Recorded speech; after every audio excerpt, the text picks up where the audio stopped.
Good morning students. Now our next topic, internal resistance of cell after the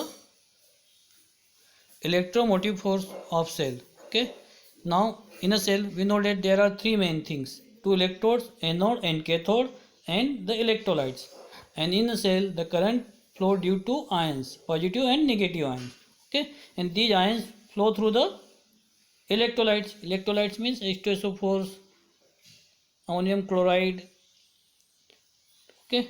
So cell में दो main चीज़ होगी आपका EMF, electromotive force, जो हम कहते हैं 1.5 वोल्ट का सोल है या बैटरी 100 वोल्ट की है, तो that is the electromotive force. और उसमें जो होगा इंटरनल रेजिस्टेंस ऑफ सेल, तो वो जो इलेक्ट्रोमोटिव फोर्स होता है वो इस रेजिस्टेंस को काउंट करने के बाद की वैल्यू रहती है। Okay, so the resistance offered by electrolyte to the flow of ions from one electrode to other electrode inside a cell is called internal resistance of cell and it is denoted by R।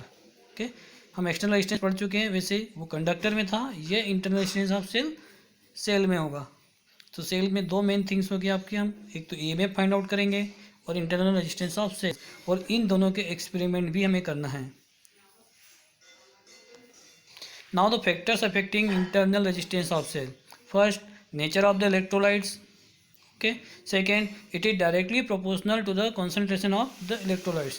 मतलब अगर हम acid ले रहे हैं या H2SO4 ले रहे हैं तो जितना कॉन्सेंट्रेट रहेगा, ओके, उसका रेजिस्टेंस उतना ही ज़्यादा होगा। Third, it is directly proportional to the distance between the two electrodes. That mean जितना दो इलेक्ट्रॉन्स के बीच का डिस्टेंस जितना ज़्यादा रहेगा, रेजिस्टेंस उतना ही ज़्यादा होगा। and it is inversely proportional to the common area of electrodes immersed in the electrolytes। जब हम इलेक्ट्रोड्स को उस इलेक्ट्रोलाइट्स में डिप करते हैं तो जितना ज़्यादा एरिया डिप रहेगा का रेजिस्टेंस क्या होगा, उतना ही कम होगा। And it increase with decrease in temperature of the electrolytes, that means it is inversely proportional to temperature.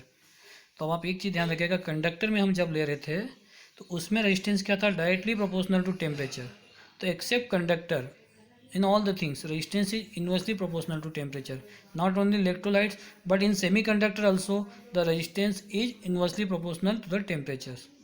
Semiconductors में भी टेम्परेचर इंक्रीज करने पर रेजिस्टेंस डिक्रीज होगा, इलेक्ट्रोलाइट्स में भी डिक्रीज होगा, बट कंडक्टर्स में टेम्परेचर इंक्रीज करने पर रेजिस्टेंस इंक्रीज होगा। ओके,